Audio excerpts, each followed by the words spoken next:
अच्छा, भट्ट रेहान साहब ने इस सवाल किया, जिहाद कब फ़र्ज़ होता है? देखें, जब दुनिया इस्लाम में से किसी भी खित्ते पर कुफ़ार मुसलमानों पर जुल्मन चढ़ आए, उन पर हमला आवर हों, तो दीगर मुसलमानाने आलम के ऊपर अपने मुसलमान भाइयों की मदद के करना, उन मजलूमों को उनके ऊपर से हटाना, अपने मुसलमान भाइयों को तहफ़्फ़ुज़ फराहम करना, उसके लिए जिहाद फ़र्ज़ हो जाता है। दुनिया में जहाँ कहीं हो, मिसाल के तौर पे कश्मीर है। अब कश्मीर के अंदर हिंदू फ़ौज जुल्मन काबिज़ है। इस सूरत में तमाम आलम इस्लाम के जितने मुसलमान हैं, कश्मीर की आज़ादी के लिए उनके ऊपर जिहाद करना फ़र्ज़ है।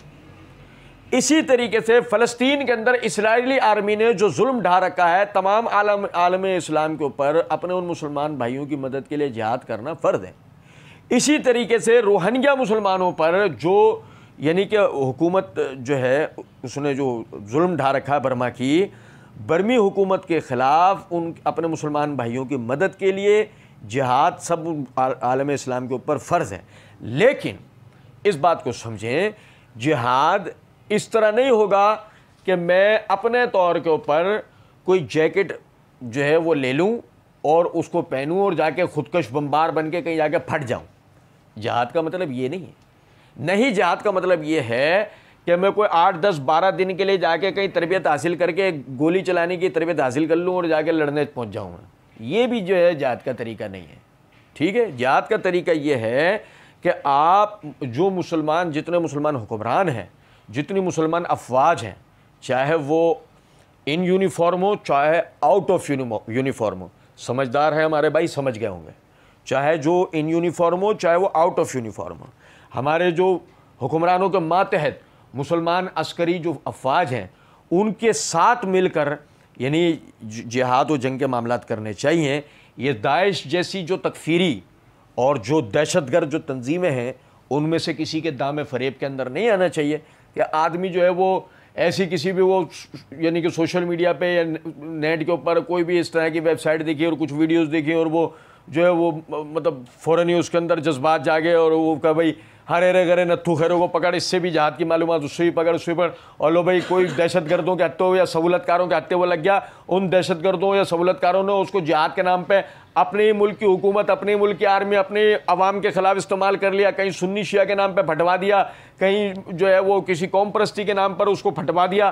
और मेरे भाई इस बात को समझें, जिहाद तो अल्हम्दुलिल्लाह मैंने आपको जैसे अर्ज़ किया कि दुनिया इस्लाम में जहाँ कहीं भी मुसलमानों के ऊपर कुफ़ार की अफवाज जुल्मन चढ़ाएँ, उनके ख़िलाफ़ अपने मुसलमान भाइयों के तहफ़्फ़ुज़ के लिए तमाम आलम इस्लाम दुनिया में जहाँ कहीं मुसलमान बसते हैं, उन सबको उनकी मदद के लिए निकलना चाहिए। उनके ऊपर फ़र्ज़ है, वो चाहे कश्मीर में हो, चाहे फ़लस्तीन में हो, अफ़गानिस्तान में था तो उस वक्त है, या दुनिया के किसी भी और ख़त्ते के अंदर।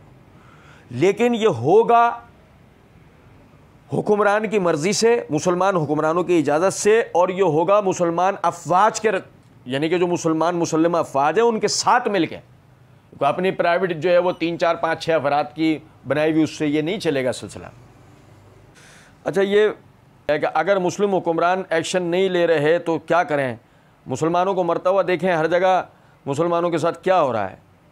नहीं, इसमें जज्बाती होने की बात नहीं है। आपके अपने मुल्क में भी वो कितने ही मुसलमान मर रहे हैं, उन्हें भी तो आप बैठा हुआ देखते ही रहते हैं ना। कोई करप्शन के नाम पर मर रहा होता है, कोई जो है वो झूठ और धोखेबाजी के नाम पर मर रहा होता है, कोई हालात से परेशान होकर गुर्बत के नतीजे में खुदकुशियाँ कर लेता है, कोई जो है घरेलू परेशानियों के, वैसी कोई घरेलू ख़ानदानी या वैसी किसी परेशानियों के हाथों मजबूरों के मर जाता है। जुल्म तो ये भी है, जुल्म के तो बहुत सारी शक्लें हैं। जुल्म तो आपके अपने मुल्क के अंदर भी हो रहा है। ऐसे नहीं है, जज्बाती होकर बातों को नहीं देखना चाहिए, थोड़ा हकीकत पसंदी से देखना चाहिए।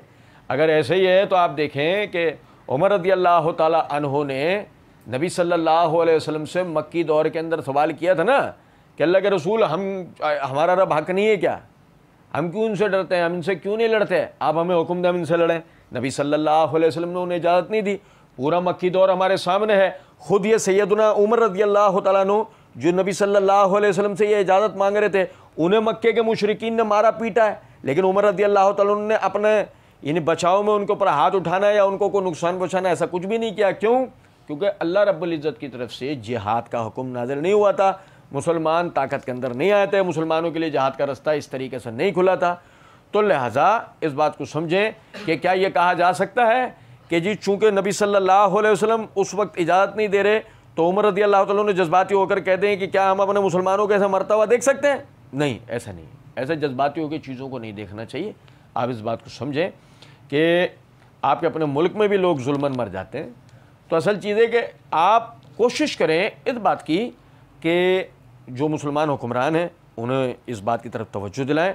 आपके पास तो हज़ारों तरीके हैं, आप तो ईमेल भी कर सकते हैं, आप तो जो है वो दरख्वास्त भी भेज सकते हैं, आप तो मुल्क के हालात को बता सकते हैं, कोई इसके अंदर मसला नहीं है। अपनी कोशिश जारी रखें, लेकिन ये बात याद रखें कि आप अगर यूँ समझते हैं कि ख़ुद अपने तौर पर आप सरहद पार करके अपने मज़लूम मुसलमान भाइयों की किसी तरह मदद कर लेंगे तो नहीं, अपने तौर पे गैर कानूनी आप सरहद पार करके अपने किसी मुसलमान भाई की मदद तो दरकिनार आप जो है दहशतगर्दों के हाथों में लगेंगे और किसी न किसी दहशतगर्दी में आप इस्तेमाल होंगे। तो ऐसी किसी भी जज्बाती बंदे की बातों में ना आना चाहिए, न ही खुद ऐसी जज्बाती बातें करना चाहिए। अल्लाह रब्बुल इज़्ज़त हम सबको महफूज रखें।